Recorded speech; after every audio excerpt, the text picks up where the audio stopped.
ایک روایت بڑی طویل روایت ہے، کبھی موقع ملا اس موضوع پہ بیان کریں گے کہ جب بندہ رب سے معافی مانگتا ہے نا، اللہ کریم اس بندے کو دیکھ کر مسکراتا ہے نا جملہ کتنا پیارا ہے۔ گناہ رب کے کیے، ناراض اس کو کیا، اور اب معافی مانگ رہے ہیں، معاف کر دے تو بڑی مہربانی ہے۔ فرمایا اس بندے کو دیکھ کر مسکراتا ہے رب کہ میرا بندہ یہ جانتا ہے کہ میرا کوئی رب ہے کہ گناہ کرنے پر پکڑ بھی لیتا ہے اور معافی مانگو تو معاف بھی کر دیتا ہے۔ کیا شان ہے میرے مالک کی، پھر بھی ہم معافی نہیں مانگتے۔ اچھا یہاں ایک بات کی وضاحت کر دوں، جب بھی لفظ مسکرانا رب کے لیے استعمال ہوگا تو اللہ جسمانیت سے پاک ہے، ہماری طرح چہرہ نہیں ہے اس کا، تو یہ جو مسکرانا ہے یہ ایک طرح سے یوں سمجھیے کہ یہ یوں بتایا جا رہا ہے کہ اللہ اپنی شان کے مطابق مسکراتا ہے، گویا وہ اس سے راضی ہو جاتا ہے، اپنے بندوں سے راضی ہو جاتا ہے، اس کی رحمت اس پر برستی ہے۔ تو ہمیں استغفار جو ہے، توبہ جو ہے، وہ اپنی زندگی کا دستور بنانا چاہیے۔ کوشش کریں کہ روزانہ ایک پرٹیکولر تعداد میں استغفار کرتے رہا کریں۔ ایک بار محبت کے ساتھ بآواز بلند درود پاک پڑھ لیں، صلو علی الحبیب صلی اللہ تعالی علی محمد صلی اللہ علیہ وسلم۔ ہم نے ایک ٹاپک کنٹینیو کیا ہے کہ ہم قرآن پاک کی باتیں کریں گے، قرآن پاک میں آنے والی آیتوں کو سمجھیں گے، اور ہم نے اس کے لیے کوشش کی کہ ہم پچھلے 2-3 بیانات میں ہم نے قرآن پاک کی ان آیتوں کو ڈسکس کیا ہے کہ جس میں رب کریم نے براہ راست ایمان والوں سے بات کی ہے۔ ارشاد فرمایا یا ایھا الذین آمنو، اے ایمان والو، او یو بلیورز۔ اچھا یہ بات کس سے ہو رہی ہے؟ مجھ سے اور آپ سے ہو رہی ہے، اور کون فرما رہا ہے؟ رب فرما رہا ہے۔ اللہ ہم سے بات کرے تو ہمیں پتہ تو ہونا چاہیے ہم سے کیا بات کی ہے، دنیا کا میسج مس نہ ہو جائے اس کی پرواہ، اللہ کا پیغام میرے لیے کیا ہے اس کی کوئی پرواہ نہیں ہوگی۔ تو ویسے تو ہمیں الگ سے ٹائم نکال کر یہ ساری آیتیں پڑھ لینی چاہیے۔ یہ 89 کے قریب آیتیں ہیں پورے قرآن میں جہاں اللہ نے مومنوں سے ڈائریکٹ بات کی ہے، یا ایھا الذین آمنو کہہ کر، اے ایمان والو کہہ کر، ٹھیک ہے۔ تو آج اسی میں سے ایک آیت انشاءاللہ ہم سمجھتے ہیں۔ اللہ کریم نے ارشاد فرمایا، یہ ہے پارہ نمبر 2 سورہ بقرہ آیت نمبر 172۔ ہم ایک سیکوینس کے ساتھ سیکھنے کی کوشش کر رہے ہیں۔ پہلی 2 آیتیں ہم نے کور کر لی تھی، آج تیسری آیت ہے، اور اسی ترتیب سے ہے کہ جس طرح قرآن میں پہلے پارے دوسرے پارے اس طرح ہم اس کو لے کر چل رہے ہیں۔ تو آج جو آیت ہے اس میں رب فرماتا ہے یا ایھا الذین آمنوا کلوا من طیبات ما رزقناکم واشکروا للہ ان کنتم ایاہ تعبدون۔ ترجمہ، آسان ترجمہ قرآن کنز العرفان، اے ایمان والو ہماری دی ہوئی ستھری چیزیں کھاؤ اور اللہ کا شکر ادا کرو اگر تم اسی کی عبادت کرتے ہو۔ کیا خوبصورت آیت ہے۔ یعنی اس آیت میں ہمیں 2 چیزوں کی گائیڈ لائن دی گئی ہے۔ کھانا کیا ہے؟ صاف ستھری حلال طیب چیزیں، اور پھر فرمایا اور اللہ کا شکر بھی ادا کرو۔ تو کچھ اس بارے میں سمجھتے ہیں کہ اس میں رب نے کیا فرمایا ہے۔ اب یہاں پر ارشاد ہوتا ہے، اس آیت مبارکہ میں اللہ تعالیٰ نے اہل ایمان کو رزق حلال اور شکر الہی ادا کرنے کا حکم دیا ہے۔ حلال و طیب کیا چیز ہے؟ اس سے مراد وہ چیز ہے جو خود بھی حلال ہے، جیسے بکرے کا گوشت ہے، سبزی دال جو ہم چیزیں کھاتے ہیں، اور حاصل بھی حلال ذریعے سے کی گئی ہو، جیسے تجارت کے ذریعے ہو، وراثت کے ذریعے ہو، کوئی تحفہ دے، چوری رشوت ڈکیتی وغیرہ نہ ہو۔ اب یہاں ایک بات یاد آ گئی، سوشل میڈیا پہ ایک پوسٹ کچھ عرصہ پہلے دیکھی کہ ایک بندہ کہتا ہے بیرون ملک میں وہ کوئی گوشت بیچنے والا تھا یا کوئی کھانے کے سامان بیچنے والا تھا، تو وہ کہتا ہے مسلمان جب بھی میرے پاس آتے ہیں وہ یہ ضرور پوچھتے ہیں کہ یہ حلال ہے کہ نہیں، ٹھیک ہے؟ تو میرا سوال یہ ہے کہ کیا صرف حلال ذبیحہ گوشت کھانا ہی ضروری ہے، یا جس پیسے سے حلال گوشت خرید رہے ہیں وہ پیسہ بھی حلال ہونا چاہیے؟ رشوت سے کما کر، جھوٹ سے کما کر، دھوکے سے کما کر، ڈکیتی اور چوری سے کما کر، اغوا برائے تاوان کر کے اس کا رینسم، اس کا کڈنیپ کے پیسے لے کر اب میں ڈھونڈنے نکلا ہوں کہ مجھے ان پیسوں سے حلال گوشت چاہیے۔ تو یقیناً گوشت بھی حلال ڈھونڈنا ہے، کھانا بھی حلال ڈھونڈنا ہے، مگر وہ کھانا بھی حلال پیسوں سے ہے۔ ہم ایک سائیڈ پر تو بڑے مضبوط ہوتے ہیں، معاذ اللہ کسی بھی مسلمان کو کہہ دیں، اب پتہ نہیں کوئی بالکل ہی ایمان سے خالی ہو جائے تو الگ بات ہے، ورنہ کتنا ہی بڑا گناہ گار ہو اس کو کہیں بھائی سور کا گوشت کھلاؤں گا آپ کو، وہ کیا کہے گا؟ نہیں بھائی ہم مسلمان نہیں کھاتے۔ بہت اچھی بات ہے، ہمارا ایمان اسٹرانگ ہونا چاہیے۔ کسی بھی ناجائز اور حرام گوشت کو نارملی مسلمان پتہ چل جائے پھر نہیں کھاتے۔ بہرحال آج کل تو یہ بھی بڑا معاملہ ہے، بولنے کو جی بھی نہیں چاہ رہا کہ یہ بھی احتیاط اب ختم ہوتی جا رہی ہے، خاص طور پہ جو انٹرنیشنل ٹریولرز ہیں، پہلے تو احتیاط کرتے تھے، اب آہستہ آہستہ دیکھ رہے ہیں بس ٹھیک ہے یار چلتا ہے، تھوڑا سا پوچھ لیا حلال لکھا ہوا ہے نا۔ اب آپ کو کیا بتائیں کہ حلال تو تھیلیوں پہ چھپا ہوا ہوتا ہے، اس میں کچھ بھی بھر دیں آپ، کئی چیزیں ایسی ہیں جس میں حلال لکھا ہوا ہوتا ہے، جس میں حلال لکھنے کی ضرورت ہی نہیں ہے۔ اب پانی کی بوتل پر حلال لکھا ہوا ہے، چپس کے پیکٹ پہ حلال لکھا ہوا ہے، بسکٹ کے پیکٹ پہ حلال یعنی آپ ذبیحہ والی چیز پر حلال لکھیں۔ اب تو ہر، کیونکہ کچھ جگہوں پر انٹرنیشنل قانون بن گیا ہے کہ حلال کی سٹیمپ ہوگی تو ہمارے ملک میں آ سکے گا، تو ہر چیز پر حلال لکھ دیا، لیکن اس حلال کے پیچھے وہ حلال ہے کہ نہیں، تھوڑی بہت معلومات تو ہونی چاہیے، تھوڑی بہت تو فکر ہونی چاہیے۔ کئی ملکوں میں حلال کہہ کر بھی حرام بیچا جا رہا ہوتا ہے، لیکن لوگوں کو فکر نہیں ہے، بس ٹھیک ہے بھوک لگی کھانا کھا لیا۔ حالانکہ ان کے لیے مشورہ یہ ہے کہ کسی بھی ملک میں جا کر آپ پر مرغی اور یہ گوشت کھانا واجب نہیں ہے، آپ سبزی کھا سکتے ہیں، اللہ نے ہمارے لیے ایک ایسی خوراک رکھی ہے جس کا حلال حرام کا مسئلہ نہیں ہے، ٹھیک ہے نا۔ آپ جناب اس میں فش کھا سکتے ہیں، لیکن بس شوق بھی بہت ہے اور فکر بھی نہیں کرنی ہے۔ لیکن قرآن کیا کہتا ہے؟ اے ایمان والو رزق حلال کھانا ہے، صاف ستھری چیزیں کھانی ہے، حلال طیب رزق کھانا ہے۔ تو بہرحال یہ بات ہمیں سمجھ آئی، اور رزق حلال کس قدر برکت والا کھانا ہے، اور حرام کھانا جو ہے وہ عذاب الہی کو دعوت دیتا ہے، چاہے وہ حرام روزی سے کھایا ہے یا حرام گوشت یا حرام چیز کھائی ہے، شراب پی ہے یا معاذ اللہ وہ گوشت کھایا جو ذبیحہ نہیں ہے، تو اس کی کتنا برا کام ہے۔ اب ذرا قرآن مجید فرقان حمید میں ایک اور جگہ رب ارشاد فرماتا ہے، یا ایھا الناس کلوا مما فی الارض حلالا طیبا ولا تتبعوا خطوات الشیطان انہ لکم عدو مبین۔ قرآن کہتا ہے اے لوگو جو کچھ زمین میں حلال پاکیزہ ہے اس میں سے کھاؤ، اور شیطان کے راستوں پر نہ چلو، بے شک وہ تمہارا کھلا دشمن ہے۔ تو یہ بار بار قرآن کہہ رہا ہے حلال کھانا ہے، حلال کھانا ہے، حرام کھانا یہ ساری روحانیت کو برباد کر دیتا ہے۔ یاد رکھیے جس کے پیٹ میں حرام کا لقمہ جائے نا، اس کی دعائیں قبول نہیں ہوتی، اس کی عبادتیں قبول نہیں ہوتی، لیکن لوگوں کو یہ فکر ہی نہیں ہے۔ اچھا میں دوبارہ وہی بات کروں گا، میرے سامنے جو آڈینس ہے 99.99% لوگ حرام کھانا نہیں کھاتے۔ کون سا حرام؟ جو پکنے میں حرام ہے یا گوشت حرام ہے، مگر کیا اتنی احتیاط میں اس روزی کمانے میں کر رہا ہوں کہ جس روزی سے، جس پیسے سے میں وہ کھانا خرید رہا ہوں، میں خرید تو حلال بکرے کا گوشت رہا ہوں، میں خرید تو حلال سبزی رہا ہوں، میں خرید تو حلال چکن رہا ہوں، مگر جن پیسوں سے خرید رہا ہوں وہ بھی حلال ہونے چاہیے نا، ورنہ تو کھانا پھر حرام ہو گیا، روزی پھر حرام ہو گئی۔ ہم جتنا کانشیس، اگر آپ کو کوئی کہے کہ آپ کے محلے میں ایک غیر مسلم ہے جو چکن بیچ رہا ہے، آپ جائے نہیں لیں گے اس سے، عام مسلمان جو بے نمازی وہ بھی نہیں لے گا، پتہ چل جائے کہ بھائی یہ معاذ اللہ حرام گوشت ہم نہیں لیں گے، بھائی یہ فلاں چیز میں شراب ملی ہوئی ہم نہیں لیں گے، جو شرابی نہیں ہے۔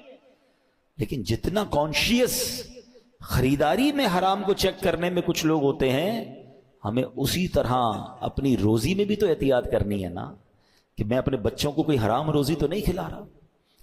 میں دو واقعات آپ کو سناتا ہوں، حرام روزی کی تباہ کاری اور حلال روزی کی برکت۔ پہلے حلال روزی کی برکت سنو۔ حضرت سعد بن ابی وقاص رضی اللہ تعالیٰ عنہ، یہ کون سے صحابی ہیں؟ یہ عشرہ مبشرہ میں سے ہیں۔ عشرہ مبشرہ کون ہوتے ہیں؟ یہ وہ 10 صحابہ ہیں جن کو نبی پاک نے ان کی زندگی ہی میں جنت کی بشارت عطا فرما دی۔ ویسے تو ہر صحابی جنتی ہے، مگر یہ کتنے لکی ہیں کہ زبان مصطفیٰ صلی اللہ تعالی علیہ وسلم سے میرے آقا نے ان کو جنت کی بشارت عطا فرمائی۔ عشرہ کہتے ہیں 10 کو، مبشرہ کہتے ہیں خوشخبری والے۔ یہ وہ 10 ہیں کہ جن کو اتنی بڑی گڈ نیوز مل گئی کہ وہ زندگی میں نبی پاک نے فرمایا تم جنتی ہو۔ حضرت سعد بن ابی وقاص از ون آف them۔ 4 تو خلفائے راشدین ہیں ہمارے، ٹھیک ہے، 5ویں یہ ہو گئے، 5 مزید بھی ہیں۔ حضرت سعد بن ابی وقاص نے سرکار دو عالم صلی اللہ تعالی علیہ وسلم سے ایک بڑا کمال کا کویسچن کیا۔ یقین کریں ایسا سوال ہے، میں آپ کو بتاؤں تو آپ بھی کہیں گے یار اس کا جواب فوری بتائیے۔ سوال کیا تھا؟ وہ کہتے ہیں یا رسول اللہ صلی اللہ تعالی علیہ وسلم آپ دعا فرمائے اللہ سے، اللہ تعالیٰ مجھے مستجاب الدعوات کر دے۔